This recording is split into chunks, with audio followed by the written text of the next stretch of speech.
Welcome. We're glad you're here and hope you'll stay after the service and join us, and we'll have some fellowship together. And for those of you who are joining us on TV, we're glad you're with us. We invite you to join us. We're here every Sunday, 401 East Arrowwood Road, 10:30 a.m. to celebrate the presence of God. So let us begin our time together this morning with our statement of faith. And you'll find that in your program. And we'll take that together, and it's also on the screen. There is one presence and one power in my life and in the universe, God the good, omnipotent. Let's take that within. Close our eyes for a moment and turn within. Feel that presence of God within us. Feel it as love. Love that wants to express through us into this world. Always there, always calling us to come up higher, to be all we can be, to be the expression of the divine in the world. So as we settle into that presence within us, it radiates out from us and fills this room, flows in and amongst us. And we can know that all people in our world are waking up to this truth of their being. The power of love is coming on earth through the people. What an exciting time. So God, we are so grateful and so grateful to be here together today and to take a stand for our animals and our world. We just let go and let you be in charge of all we say and all we do. We do that in our time together today, in our personal lives, and always in the life of Unity of Charlotte. And so it is. Amen. Now let's join together in our mission statement. Take a moment and remember what we're called to do together. We are a vibrant community dedicated to celebrating spiritual freedom and sharing abundant joy through love, prayer, and service. Welcome home. And I hope you all will feel that welcome home today. We're going to sing again, and I'll turn it over to the music team to lead us.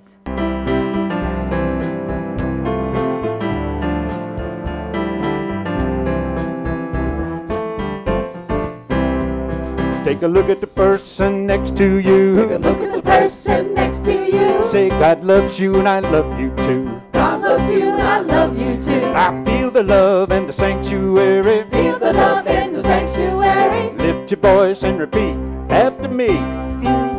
We come together. We come together. We come together. We come together. We come together. We come together in the name of love. We come together. We come together. We come together. We come together. We come together. We come together in the name of love.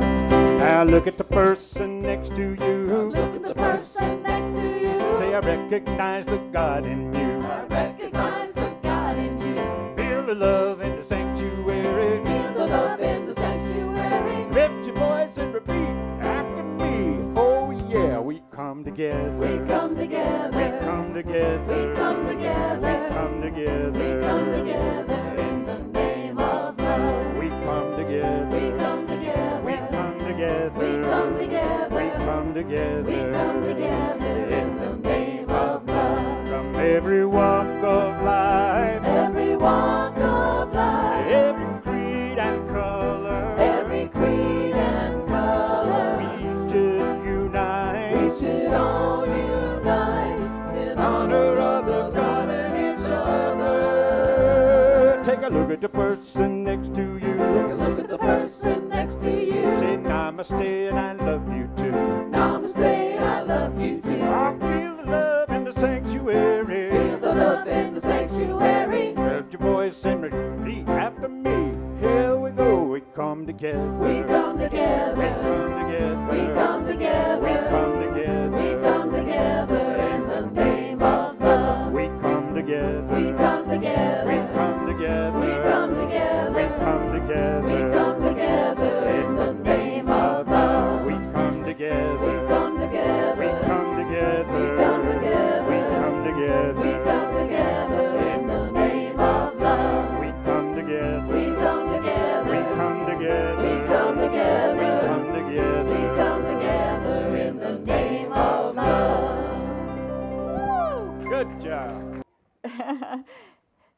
is my great honor and my great pleasure to introduce to you our animal rights activists.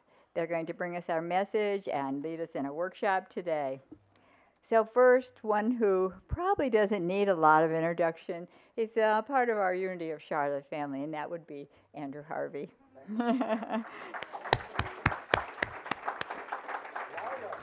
Yeah, come on!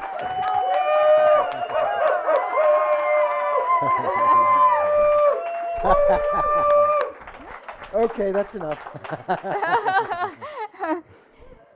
Andrew is an international author, teacher, and a spiritual leader of our times, and the founder of the Institute of Sacred Activism.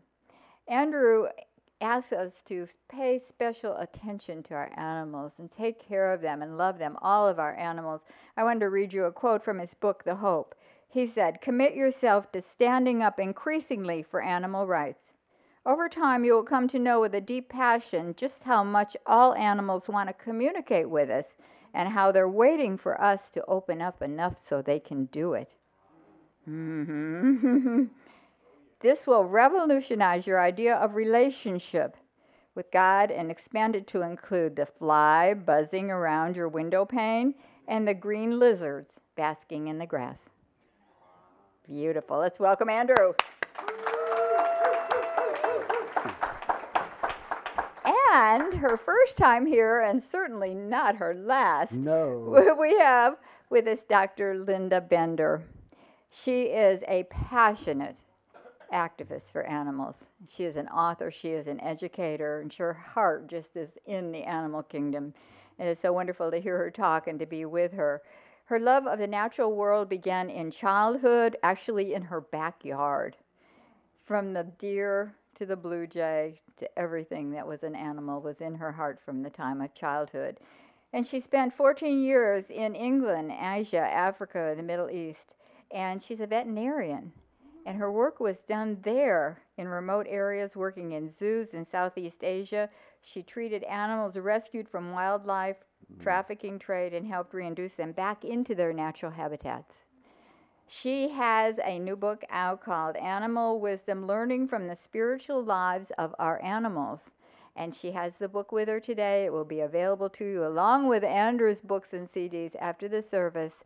And book signing also will be available to us. But I want to tell you her book is endorsed by Matthew Fox, Andrew Harvey, Rupert Sheldrake, Deepak Chopra, and Dr. Jane Goodall. So we don't want to miss this book. And then part of the proceeds from everything she does and from her book go to her nonprofit that supports animals in their care and their habitats called From the Heart. So let's welcome Linda Bender.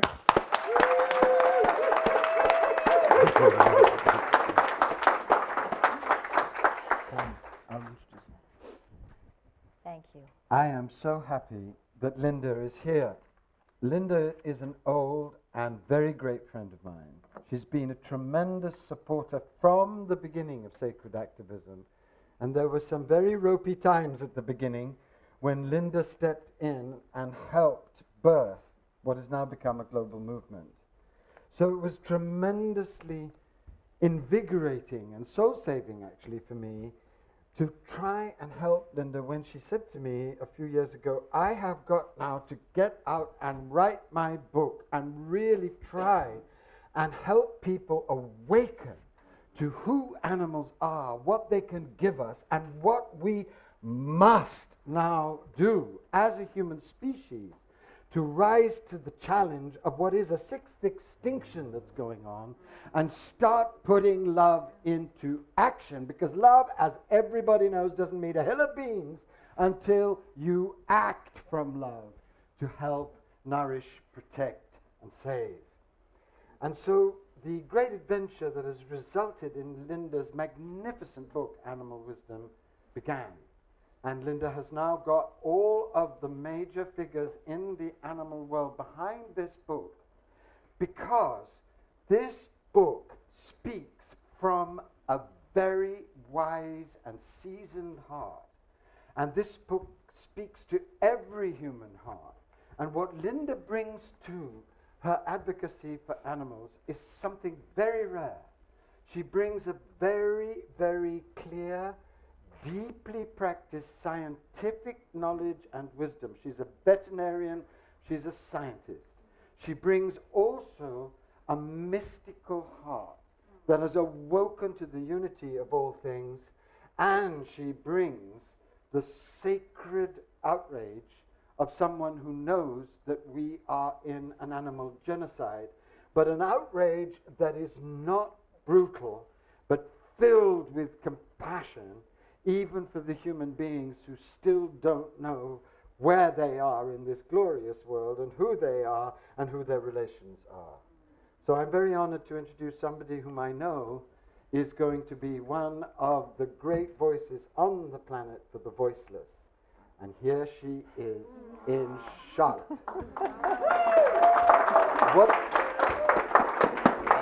Thank you. What's going to happen is that Linda's going to speak for 15 minutes, and then I'm going to speak for 3 or 4 hours.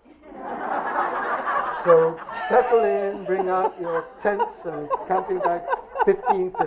This is gender equality. Thank you, Andrew. First, want to say thank you. This is the first time I have had a song written in my honor. I am very blessed, and the animals are blessed. And there is a very compelling body of evidence that now shows that the intuitive, this what we call psi relationship between humans and animals does exist, that communication and relationship exists beyond the mind and the body. And I'm saying that now because as we were all jiving and moving to that song, I not only heard the clapping and the singing, I heard the thundering of elephant hoofs, I heard the trumpeting, I heard the dogs and the howling, and the nature spirits are all here with us today. So I thank you, and I thank you because they are enthusiastic. The very first song this morning, all that really matters in the end is how we loved. All that really matters in the end is how we loved. Brought tears to my eyes because I was asked to read a bit from my book this morning. And the passage that I chose, you will see how interesting the synchronicity. This is a story about an experience I had while I was living in Southeast Asia. I once spent 30 minutes or so at gunpoint. It was nothing personal. I was on a slow and crowded bus in Indonesia trying to read when an eruption of jabbering in the local language caused me to look up from my book. A passenger who had just boarded was engaged in a heated dispute with the driver. Since I didn't speak the language, I couldn't tell what the conflict was about. The jabbering continued as the bus started moving again, and I went back to reading my book. Suddenly, everything around me and everyone around me was crazy and screaming. The irate passenger still standing at the front of the bus had pulled a gun. I remember wondering why the gun seemed to be aimed exactly in the direction of my forehead. The fight or flight response that could be expected under such circumstances didn't happen. Perhaps because it was obvious from the outset that there was nothing I could do to ensure my survival. Having nothing to do was strangely calming. I considered the possibility that these were the final minutes of my life, and thought some summing up was in order. What had been the point of my life? What had I loved most about it? What immediately came to mind was a memory of riding my horse in the African bush. I was teaching school in Ghana at the time. Every afternoon when I got off work, I would rush to the stable, eager to be reunited with my equine friend. Her name was Jetem, which means I love you in French. Most days I saddled her up, but on this occasion I climbed on and rode bareback. I let her set the pace and lead the way over the rough trails meandering through the bush. Along the way, she would briefly turn and glance at me with one eye, reminding me that she was paying attention if there were any snakes nearby, and they were big in Africa. You didn't want to step too close, especially since they were so poisonous in many cases. She would also pause and glance back to let me know she was about to change her pace. Confident that Jitem knew what she was doing, I never worried about my safety. In silent communion, we would share with each other the emotions of our day, both of us taking a lot of deep, contented sighs. The sky in Africa has always seemed bigger to me, more expansive and majestic than the skies anywhere else I have lived in the world, and there have been many places. On this particular day, it was especially breathtaking, a stunning deep shade of blue. The sun, low on the horizon, cast a golden light over everything. The scent of the bush grasses swirling in the wind was like a tonic to me. I knew that Jitem, too, was immersed in this beauty. Briefly, she paused, letting me know that she wanted to break into a run. Was that okay? I bent forward, clasping my arm around her neck. Let her rip, girl. I could feel the joy rippling through her body at this permission to do what came so naturally to her. She took off, her mane flying in the warm wind. Deafened by the thundering of her hoofs, I could no longer hear the gentle rustling of the grasses or the hum of insects. The joy that surged through her filled my own body as well. It reached a pitch of ecstasy that threatened to overwhelm me. In those moments of exaltation, I had the curious sensation of being able to see myself from the outside. It wasn't like being out of my body, for I was aware of the subtle muscular shifts in my body and in Jitem's as we effortlessly synchronized our movements. I was aware of our rapid breathing and the pounding contact with the earth. I was totally in my body, yet able to witness it at the same time, because my senses had expanded to become one with the wind, the sun, the sky, and the earth. There was no boundary, no place where I left off and the rest of the world began. I felt like I was made of champagne bubbles, and everything else was made of champagne bubbles, and the forces that run the universe had just uncorked the bottle with a celebratory pop. The moment expanded, like the African sky. Time itself became more capacious. It swelled with immense love until a minute became forever. I knew that love for a certainty, for I could feel it fizzing in my own bloodstream. And I knew for a certainty that Jitem was feeling it too. That moment of shared ecstasy sealed a soul bond between us that nothing in this world could ever break. It is the moment I chose to relive as I sat on the bus with a gun pointed at my head. The bus pulled over. Everyone stopped screaming. The perpetrator was pulled off the bus. This is an aside.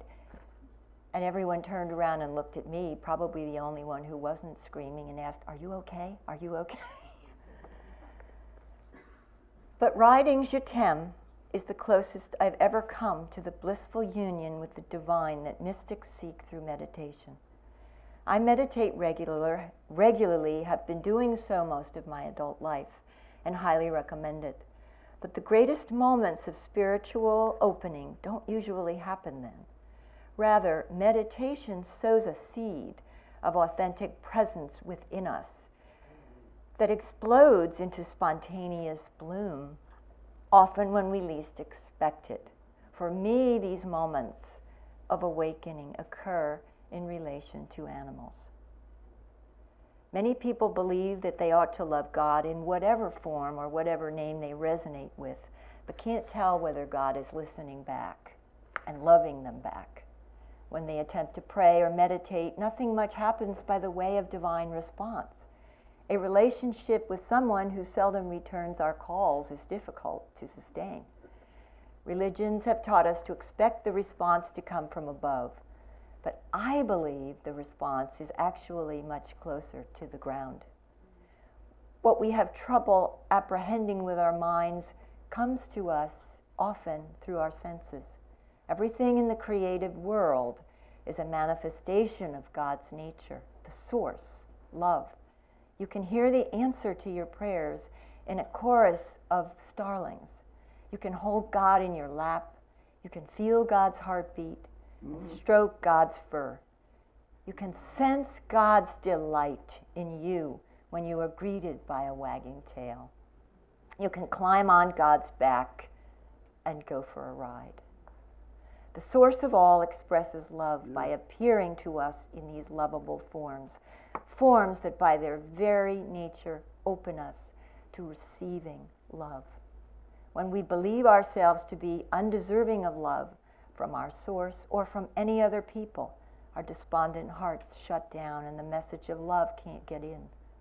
But animals are capable of startling us into a state which brings us to the joy within ourselves and within our hearts.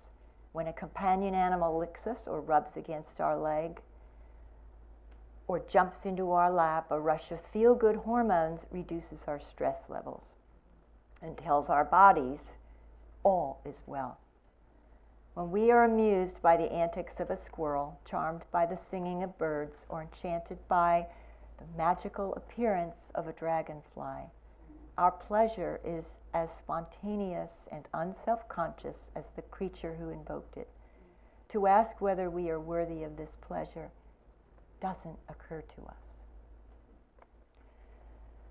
In my lifetime of healing and advocating for animals, I've learned many, many things, many of which are in my book. I talk about the joy and the love that animals teach us. I talk about their comfort in the mystery of life, knowing that we don't have to figure out all the answers. We think we have these great brains, and we do. But in the grand scheme of Source and the universe, and what physics is teaching us now, this is a very tiny, incomplete unit that we work through. Animals are comfortable in that unknowing. They live in that source of faith, as we spoke earlier, faith that all will be well no matter what's going on in our lives, whether we're sitting on a bus with a gun pointed to our head, or we get fired from our job, or we have a divorce, or some disease. All will, in the end, be okay. We know from animals and the work they do how they help children, the children who are so shut down and broken and frightened by the violence we have experienced in our schools. When no one else can reach these children, guess who reaches them? To simply sit in a room in silence with a dog. Miracles happen. Prisoners, sick people, old people. The statistics are all there. I don't need to go on. Animals are here for us. They are incarnate with us. Many people are talking to animals and about animals, but we need to do more of. What we need to do more of is listen. And listen on a deep, deep level. And the more we listen, the deeper that message becomes. And in my many years of experience, what animals have to teach us about ending our lives, about dying and moving on, is immense. I speak a lot about that in my book. And all I want to just remind you is that when you lose your fear of dying, when you are no longer afraid of dying, which was my experience on that bus, what happens most extraordinarily is that we become less afraid to actually live. When we're not afraid of dying, we're not afraid of living, and that is what we're here to do. That is why we are here. So I'll just end so that my dear, dear beloved Andrew can speak for 4 hours. Is what I say in my book, and I say everywhere, and I say it to you now. Please do something. Offer your gifts, your particular treasures. Help animals. Express your unique talents. Do something to help animals. There are extraordinarily easy and simple ways. I have a whole chapter on it in my book. And speak the voice in your heart. And don't be afraid to make a lot of noise. Thank you very much. Beautiful message. Really beautiful. That is how you do it. That was perfect.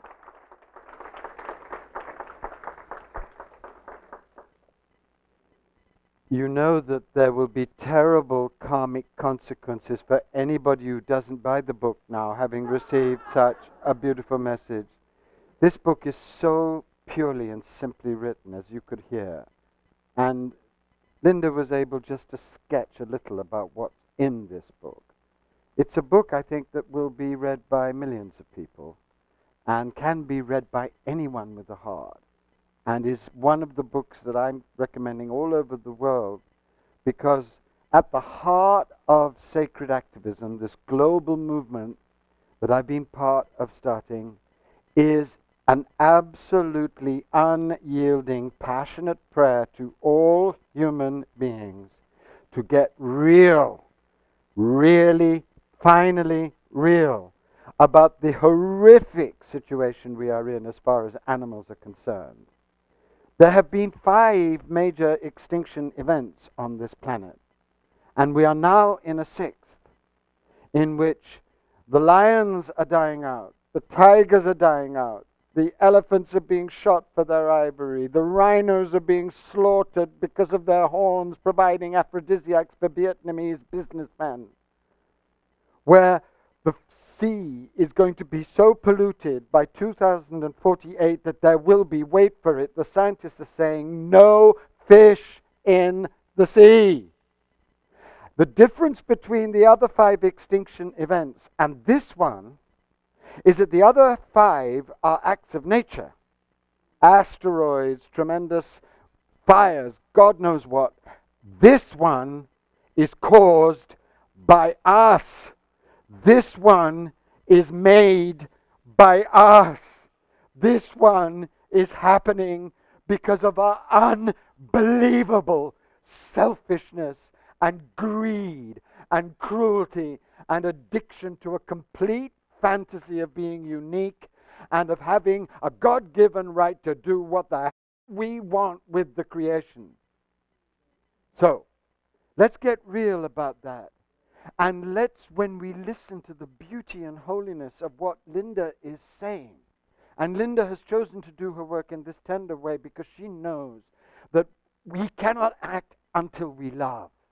We will not act on behalf of the animal creation until we allow ourselves to fall hopelessly, totally, completely in love with our animal relations. And that's Linda's job, is to awaken that love, just as it has been Jane Goodall, one of my great heroes, one of Linda's great heroes, a dear friend, her great task in the world to stand there, and in her 80s to go on standing there, so luminous, so alive, knowing the full facts of human depravity and still having faith in our compassion, in the genius of compassion that every single one of us has and needs now desperately to release in love, in action, and advocacy on behalf of the whole creation. Am I making myself clear?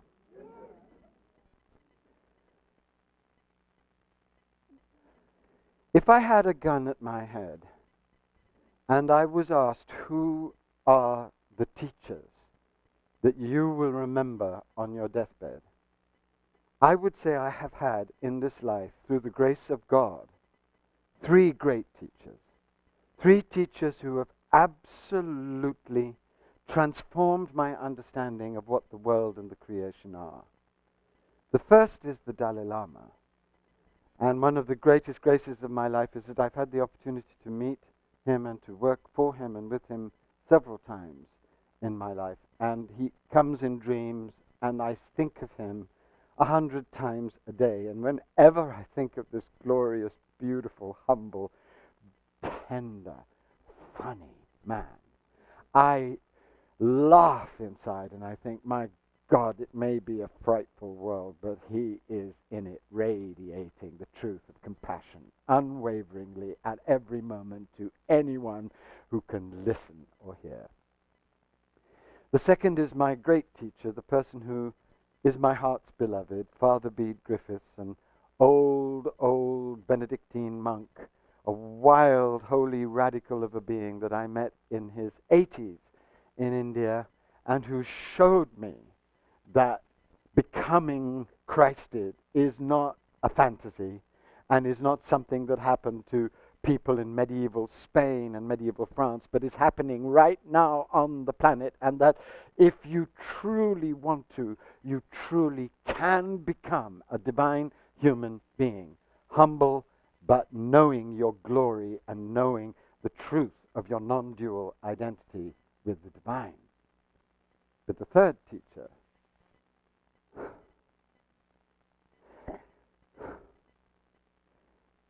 I can never really speak about her.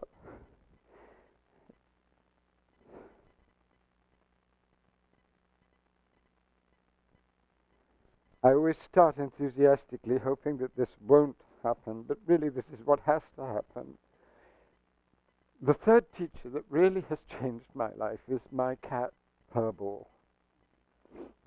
And I want to tell you a little about this holy and amazing creature who has left the planet, but who is always with me and inspires the work that I do all over the world to try and waken people to the beauty of animals. And I'm so passionate about it, and I'm prepared to make a nuisance of myself in any situation about it because of her.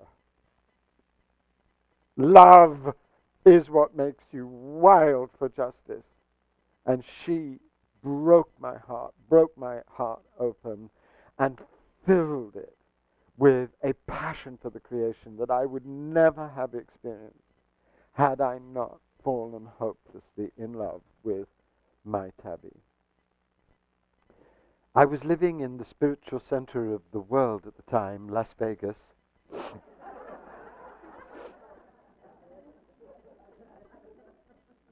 You know what I mean. Actually, Las Vegas is a miraculous place because, as my husband at the time said, every other place is pretending to be something it isn't. Las Vegas is actually being exactly what it is, a huge neon-lit brothel of money. Right. So there's a certain naked honesty about Las Vegas, which I love.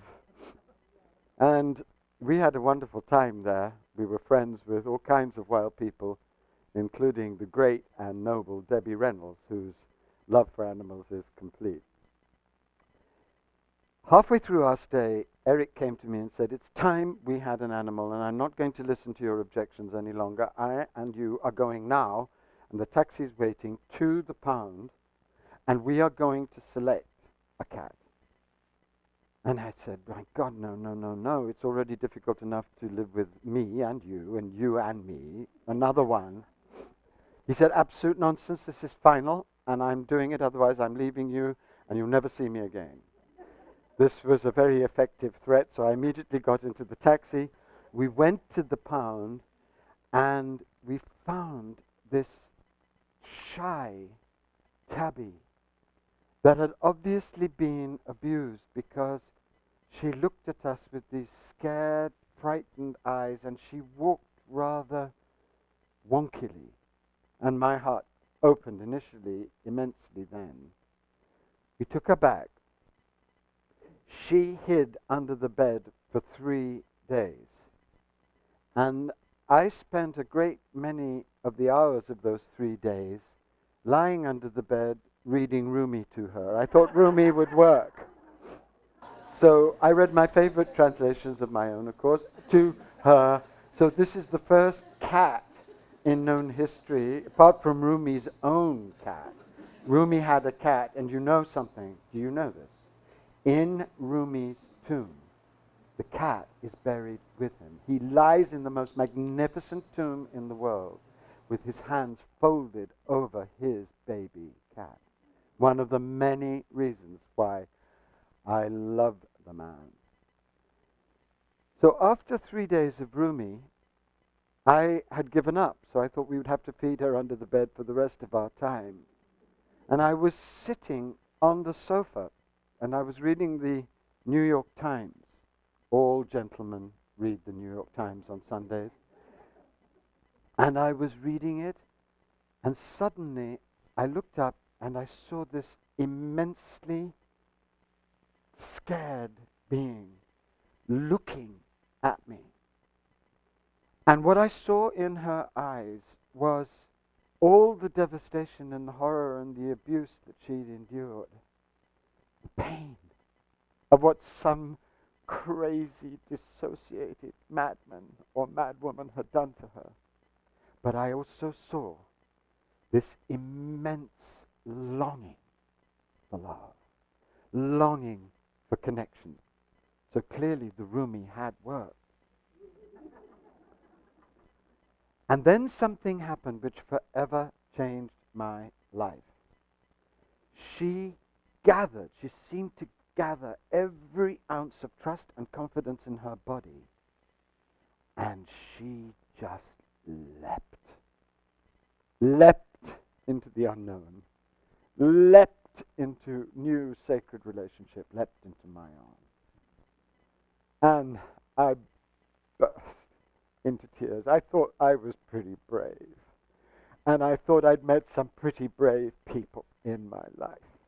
But I can stand here and tell you that nothing will ever be more a symbol of fearless courage and fearless trust in the mystery of love than that abused tabby just saying yes despite everything that she knew and had endured. We only had 2.5 years of love. But Jesus only had 2.5 years on the earth. And in those years, I experienced from her something I have never experienced from any human being. I experienced from her not just unconditional acceptance, but rapturous love. A love that made me feel that there was living in me something so beautiful, because I saw in her eyes, and I felt in the way that she would run down the stairs when I came back from trying to raise the dead in Idaho or Montana or whatever I was up to, and the way in which she would gaze at me in the morning when I woke. I have never on this earth experienced anything like it. And anybody who knows the capacity for love of an animal, and cats know it, and dogs know it, and spiders know it, all animals have this gift if you awaken to it. They can all give this because they're living in grace. They're living in communion with the present.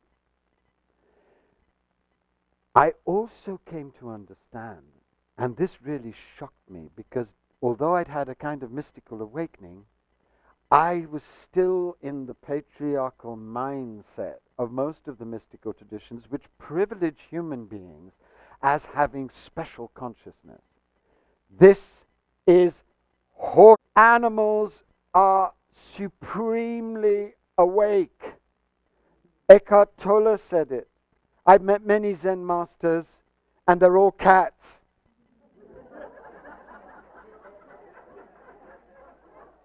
And not only are animals supremely awake because they're totally embodied and they live in the present and they're absolutely without pretense, Not only are they awake, that's what enlightenment is, to live in the present, to be absolutely awake and to be without pretense.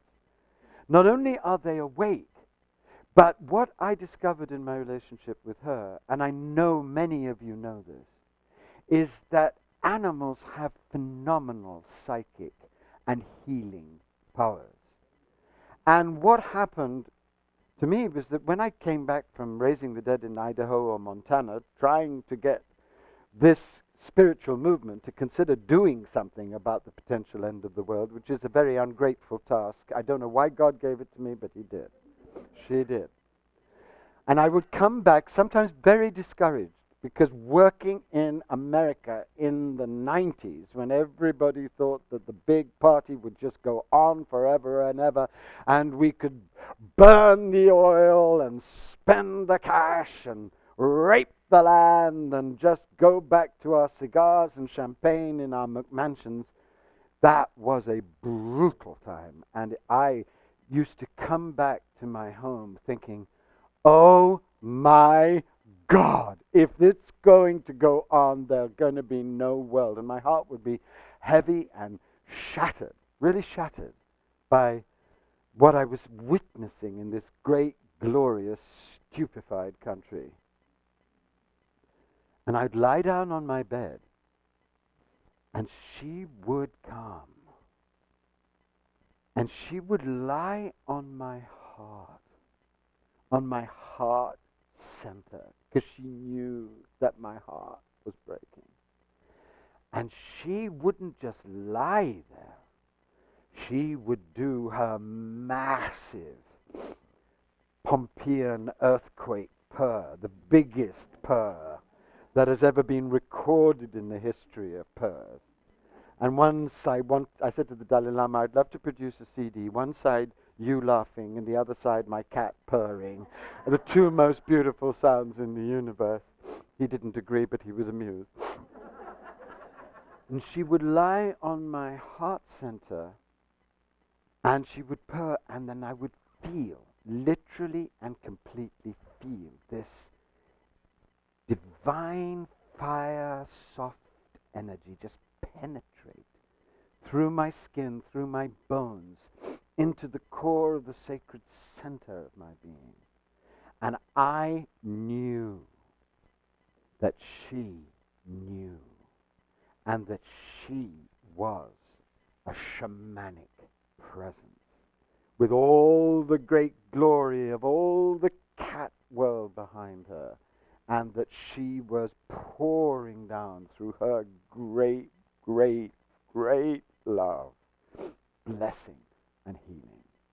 And this humbled me, because sure as hell I can't lie on anybody's heart chakra and radiate healing into the depths of their body. And that woke me up, finally, to the beauty and holiness of the animal world. Her great gift to me didn't end with that revelation. And it has in fact never ended, because there's not a day goes by.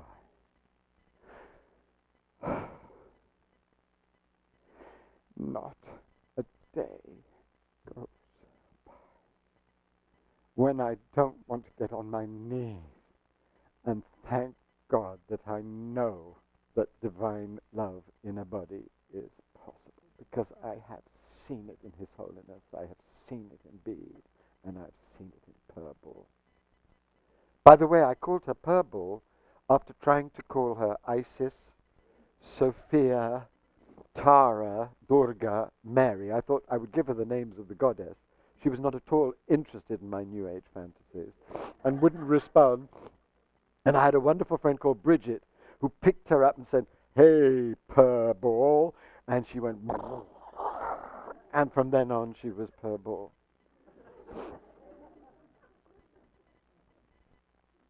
The greatest gift, in a way, she gave me was when she started to die. I know you know this, but there are very few things in this world more heartbreaking than the death of an animal.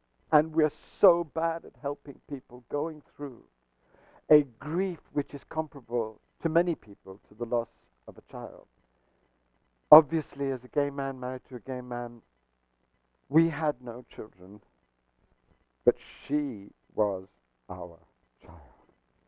And we invented 108 names for her, and when we walked, we would say the 108 names for Furry, Purry, Bambi Cat, Queen of Heaven, all this kind of nonsense.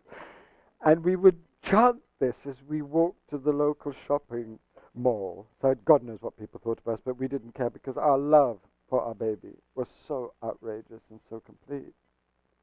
When she started to die, both of us felt that we couldn't go on living without her.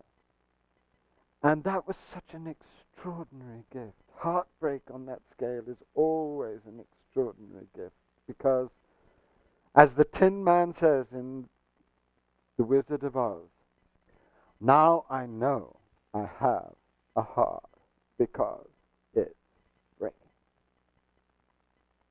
But there was another gift, and that was that 2 days before she died, I was holding her in my arms on our sofa, the sofa that she'd leapt into my arms on. And I was praying that if she had to die, she would go straight into the light. And I looked up at the window that was above me, and I swear to you upon my immortal soul that I saw in the sky a vast cat of golden light, the mother cat that rules cat heaven. And I knew at that moment that her baby was going straight back to her. And I didn't tell anybody about this because I've already written about my visions in my books and been described as terminally crazy by that great luminary Richard Dawkins, for example. So I thought, actually looking out of the window while your cat's in your arms and seeing the mother cat of the universe, a great golden cat, would not. But when I was in the Amazon, I shyly asked a shaman, an 85-year-old shaman, about this. And he said, oh, of course, all the animals have their great ones in the sky who welcome them home, as if it was the most normal thing in the world. And of course, friends, it is. And when we wake up, if we don't kill the world before, we will all know this, and we'll all be taught this at school, and this madness will be over.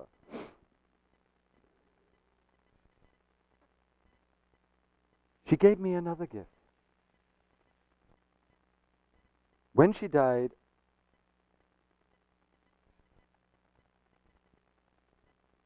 we couldn't move or speak.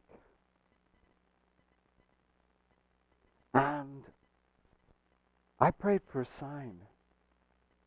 And one evening, just before we were going to bed, we heard her meow. We heard her come down the stairs. We heard the little bell that we put around her neck tinkling. And I always used to laugh because she was a tremendous drama queen. Because she used to sometimes play on the injuries that she'd had and croak. I always knew how to get her running, which was to put food in front of her. And suddenly, whenever the food was there, she would break into a kind of Martina Navratilova kind of run, you know. So, and the only thing we couldn't see was her, but she was there. And now I'm going to tell you a story about her, which permanently altered my understanding of death. When she was dying, the only music we could bear to listen to was Bette Midler's The Rose, because it was so much what we had felt for her after so many winters comes the rose, our rose. A year after her death, on the anniversary of her death, we were mourning. We went to the local post office, run by a drag queen, Vegas, who was fantastic drag queen, by the way. And as we were walking into the post office, guess what came on the radio? Bette Midler singing The Rose. And I knew that my baby was saying, I'm home, I'm here, I'm with you. That's just a little bit of what my cat taught me. And what happened after she died was that I made a vow to her. I made a vow that I would get over my human arrogance about us being the only awakened species. I made a vow that I would plunge into shamanic awareness and go and get taught humbly by the great shamans of the earth, and I've done this. And I made a vow that if I was able to start a movement of sacred activism through the grace of God that could mobilize the heart of the world, I would put at the core of that movement the desire, the passion to be of true service and help to animals in all the different sufferings they're going through. And it's because of her that I have had the guts and the stamina and the patience and the chutzpah to keep that vow. So, I know what animals are. And I want you to know. And I want you not just to experience the love, because that would be just one more human narcissistic orgy. But I want you to experience the love in such a way that you become a flame of action on behalf of our relations that are now going through us, a sixth extinction. How will any of us stand before the beloved and say to the beloved, oh, while the sixth extinction was going on, I didn't really care much and didn't do anything. How shameful and disgusting that would be when we are surrounded by such beauty, such wisdom, and such love, and we have been given the power and the compassion to really start to be true human beings in relation with our relations. Let's get going fast. There's a lot of work to do. On the board out there, on the table out there, you'll find CDs from me and books. Every single cent of the sales are going to animal rescue. So please, please be generous. Buy everything so I don't have to cart it back to to Arkansas, where I live. Buy it so that we can start really, really helping. And for God's sake, examine your hearts and make an effort in the core of your lives to notch it up a great deal higher. Find out about the sixth extinction. Find out about the facts. Tell your friends even when they don't want to listen. Rescue an animal for a shelter. Volunteer in a shelter. Do you realize how understaffed and underfunded the animal shelters of this gloriously rich country are? Do you realize how longing they are just to have you volunteer for 2 hours a week? What is 2 hours going to kill you? You'll learn so much. And you'll be filled with so much love if you volunteer. Look at your diet. And if you can't be a vegan or a vegetarian, then learn from the shamanic peoples who do eat meat to eat it with reverence and stand up for humane ways of killing. There are so many things you can do. You'll find them all in Linda's book.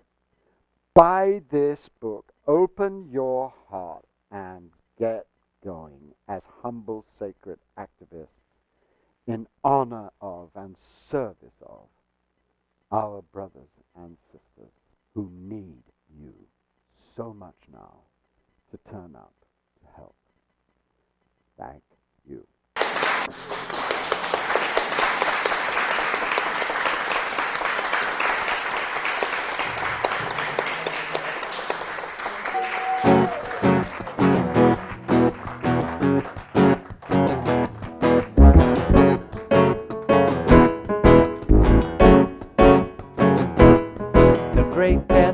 all around us and it's undeniable. We're in a dark night of the soul and everybody's liable. Fundamentalism's on the rise. We're living ever more hectic, superficial lives. And let us not forget about the massive population explosion.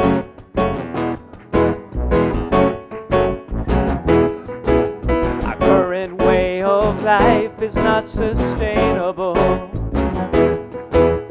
This, my friends, is a fact. It's simply not debatable.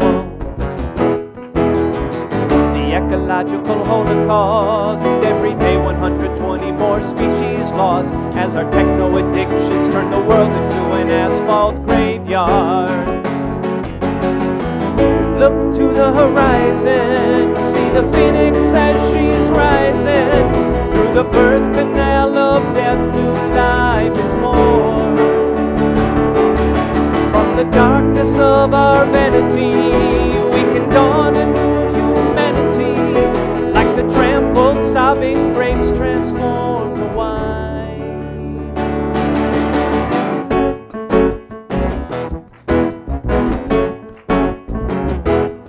We're at a critical tipping point. We've got to make a decision. Do we continue our shameful ways, or do we claim a new vision? Of mass destruction abound as the corporate grace media dumbs us down. Yeah, when you look into the eyes of our children, what you gonna say?